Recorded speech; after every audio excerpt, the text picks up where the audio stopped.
Yeniçeri Direğinin üstüne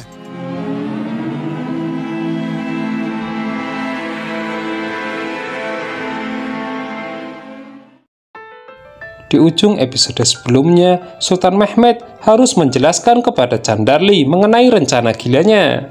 Bila mana musuh begitu cerdik merantai tanduk emas, maka ia akan cukup gila untuk membawa kapal ke daratan. Begitu diperlihatkan apa yang Sultan Mehmed telah perbuat, Candarli begitu kaget. Selain tidak diberitahu, ternyata rencana Sultan Mehmed itu begitu nyata. Jika sudah begini, Candarli akhirnya mendukung penuh penaklukan Konstantinopel. Semua pihak dilibatkan dan galangan-galangan kapal 50% sudah jadi. Bahadir B memantau penuh proses pembuatan. Dan berhubung semua itu harus jadi dalam waktu dekat, semua disemangati. Sementara itu Zahanos dan Ishak Pasha menjalankan tugas dengan baik, menyalakan obor sebanyak-banyaknya. Tujuannya untuk mengelabui tentara Bizantium, di mana separuh pasukan mereka berada di tempat lain. Candarli bertanya kepada Sultan Mehmed, progres ini dibuat di dekat Galata. Itu artinya pihak musuh tinggal menunggu waktu untuk mengetahuinya. Berpindah ke Konstantinopel di bawah komando Francisco, pihak Bizantium terus membuat persiapan untuk bertahan. Gennadius terlibat percakapan dengan Demetrios mengenai nasib Ortodoks, sedangkan Francisco dari pihak Katolik mendengarkan percakapan itu. Untuk menjawab pertanyaannya, Candarli dibawa Sultan ke dalam tenda untuk melihat perak. Dihadirkan pula konsul Galata yang bernama Gio. Sultan Mehmed memberikan penawaran kepada Gio, apakah ia memilih uang atau tanahnya akan dihancurkan jika ia membocorkan rahasia mengenai progresnya saat ini. Gio tentu tidak punya pilihan untuk setuju dengan perintah Sultan Mehmed. Dan Candarli tersenyum, satu masalah teratasi. Bahadir B mempraktekkan cara mengoleskan minyak ke galangan kapal agar merata. Dia juga menekankan, meskipun dibuat terburu-buru bukan berarti banyak kesalahan. Francisco memberitahu Imperator Konstantinos bahwa ia tengah marah. Dia baru saja mendengar percakapan Demetrios dengan Gennadius yang akan menekan orang-orang Latin. Dari situ, Francisco menduga bahwa Demetrios sebenarnya pengkhianat. Namun Imperator tidak akan percaya sebelum ada bukti. Sementara itu, Saruca berhasil menyelesaikan pekerjaannya, menciptakan meriam yang bisa melewati tembok. Karena tembakannya akan mengarah ke atas, seperti hujan meteor. Kali ini, Zahanos yang meragukan rencana Sultan Mehmed mengenai memindahkan kapal ke darat. Namun ia kemudian diceritakan secara detail sehingga tidak mampu membantah. Tentu keraguannya bukan tanpa alasan. Dia sudah pernah 2 kali memimpin pasukan melewati tembok namun gagal. Hanya saja Sultan mengaku jika sudah memperhitungkan semuanya. Satilmis tidak merasa lelah ketika terus menggali lorong. Tapi ketika Saltuk mendatanginya memberitahukan rencana Sultan Mehmed yang memindahkan kapal ke darat, ia justru tertawa. Kita tahu keduanya benar-benar kocak, akibat seringnya saling mengejek sehingga tidak timbul rasa percaya. Ali B sedang dalam masa penyembuhan, namun ia mendengar putranya ikut berperang. Nah, dari situ ia mulai tidak betah, terus dikurung.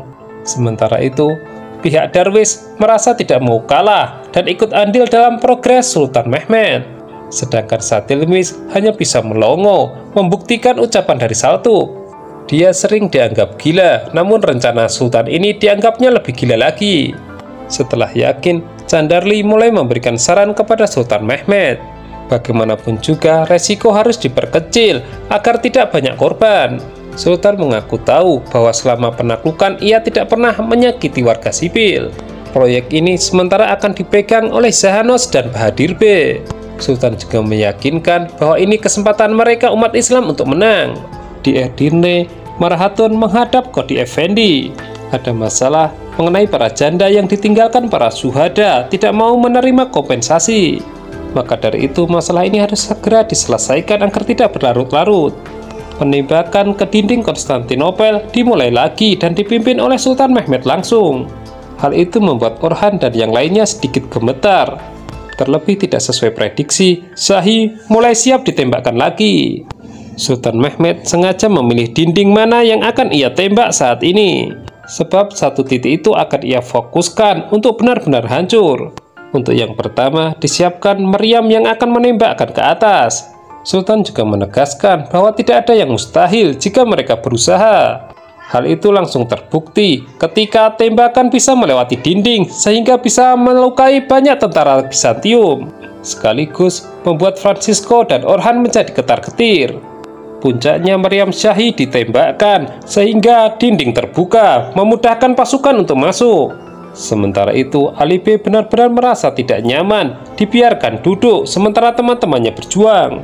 Meskipun belum sembuh, ia memaksakan diri untuk bergabung. Francisco melapor kepada Imperator Konstantinos bahwa kerugian mereka banyak. Ditugaskanlah pasukan Demetrios dari Mora untuk dijadikan tameng. Demetrios tidak tahu jika ini tugas palsu untuk mengujinya apakah dia pengkhianat atau tidak. Candarli yang telah melihat buktinya langsung terus memuji rencana Sultan Mehmed. Ketika Demetrios ingin mengirimkan pesan melalui merpati untuk Sultan Mehmed, merpatinya dipanah oleh Francisco. Pesan itu kemudian dibaca untuk membuktikan bahwa Demetrios benar-benar pengkhianat. Akibatnya dia ditangkap dan beberapa orang gereja melihatnya. Sementara itu Notaras terus mendesak Imperator Konstantinos untuk menyelesaikan masalah intern. Karena tanpa itu mereka benar-benar lemah dan hanya bisa menunggu diserang. Imperator Konstantinos justru memiliki rencana lain, memanggil para senator yang masih mendukungnya untuk meminta bantuan. Kondisi tanah yang akan dilalui kapal ternyata becek dan berair. Zahanos dan Bahadir B berpikir itu membutuhkan waktu yang lama. Tiba-tiba terdengar ledakan dari pusat camp. Saat Demetrios akan dibawa ke penjara bawah tanah, para jamaah gereja tiba-tiba menyerang. Francisco akhirnya mengancam dengan senjata bagi siapa yang menghalangi akan dibunuh. Sementara itu, ketika Zahanos dan Bahadir B kembali ke camp, diberi informasi yang sangat menyedihkan bahwa depo minyak meledak. Selain jatuh korban, ternyata tidak ada sisa minyak lagi. Gennadius dan Maria sedang berdiskusi bagaimana melawan orang-orang Latin. Menurut mereka ini lebih berbahaya dibandingkan penaklukan. Tak lama berselang informasi menyebar di mana Demetrios dijebloskan ke penjara. Sementara itu, Imperator Konstantinos menyambut para senator yang akan ikut bergabung dengannya. Gio sebagai konsul Galata datang terlambat. Ajakan Imperator Konstantinos untuk ikut mempertahankan kota dianggap tidak relevan karena tidak ada imbalannya. Imperator lantas mencopot mahkotanya yang berisi permata sebagai DP. Melihat itu, senator-senator yang lain mulai tertarik, termasuk dari Galata. Bahkan hampir saja Gio menjual informasi penting dari Mehmed untuk Imperator. Sultan Mehmed tiba di camp dan semua menunduk seperti ada sesuatu.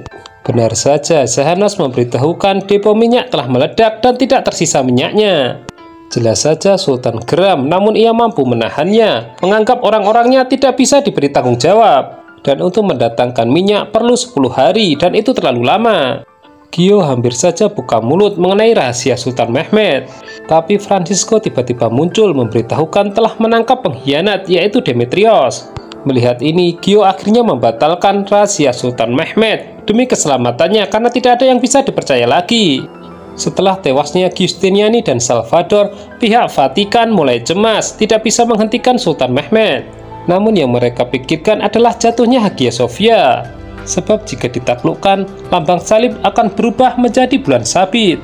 Maria menasihati Anna, masalahnya tidak akan pernah selesai jika dia hanya berdoa. Untuk bisa menyelamatkan Demetrios suaminya, ia butuh bantuan Notaras ayahnya sendiri.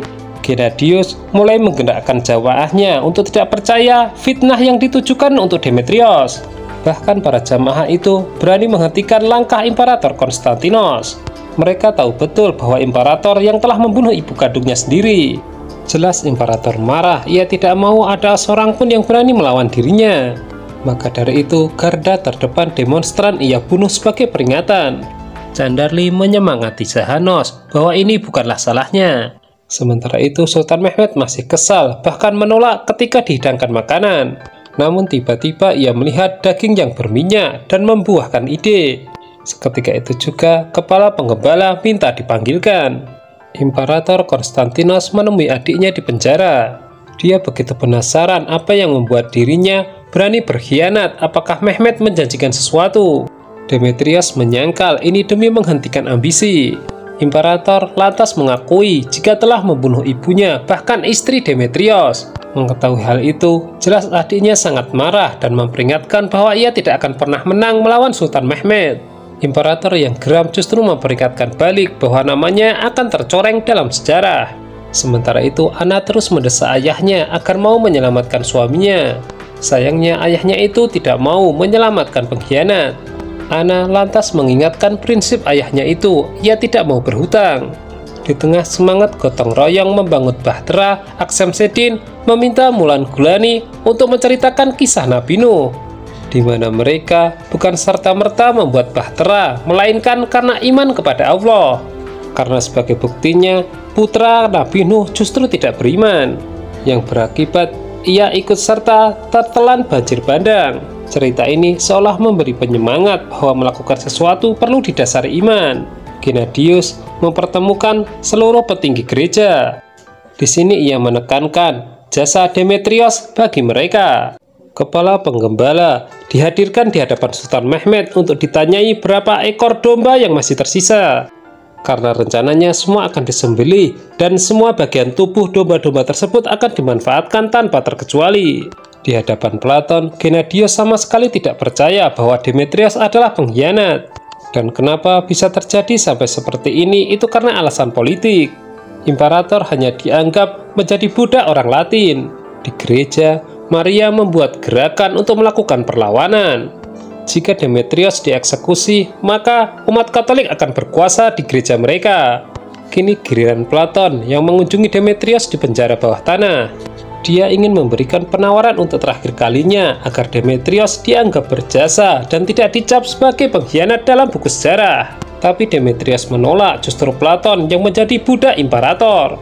Notaras mempertanyakan bagaimana nasib jemaat ortodoks. Tapi imperator justru mengumumkan bahwa Demetrios akan dieksekusi malam ini di hadapan semua orang.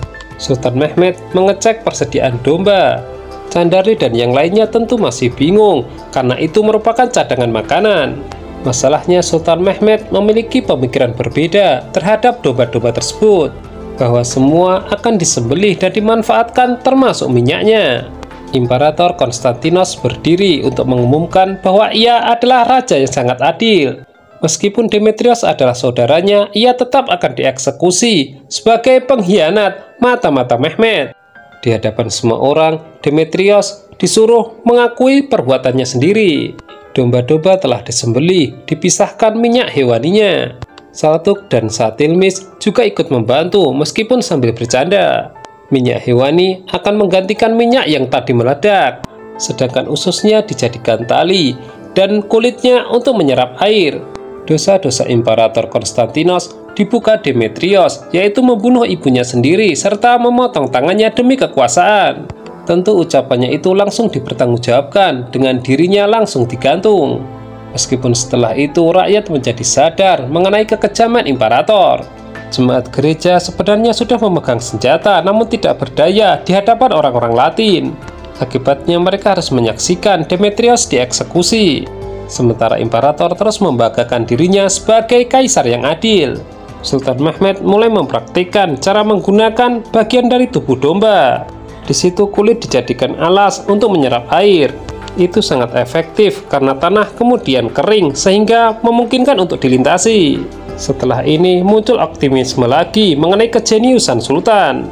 Di sisi lain, sisa-sisa eksekusi dipindahkan. Nah, di sini mulai terkuak Demetrios ternyata masih hidup, diselamatkan oleh Notaras. Yang menjadi algojo sudah ahli membuat dua simpul yang hanya membuat Demetrios pingsan. Notaras beralasan bahwa anak putrinya mendesaknya untuk menolong suaminya itu. Namun Notaras memiliki syarat agar Demetrios pergi bersama putrinya menjauh dari kota, setidaknya sampai perang selesai. Sementara Notaras tidak ingin meninggalkan kota, biar tidak dianggap sebagai pengkhianat. Sebelum pergi, Demetrios berpesan bahwa Sultan Mehmet tidak bisa dianggap remeh. Perahu-perahu sudah jadi, Sultan Mehmet meresmikannya. Entah ini merupakan budaya atau apapun, Al-Quran dipasang di tiang tertinggi. Dengan harapan ketika pertempuran, menyaksikan itu membuat iman semua orang akan tergugah. Jika sudah begini, jelas penaklukan akan dimulai lagi. Kapal-kapal yang berisi pasukan akan diturunkan melintasi Tanduk Emas. Bagaimana serunya perang ini? Jangan lupa tonton kelanjutannya di episode mendatang.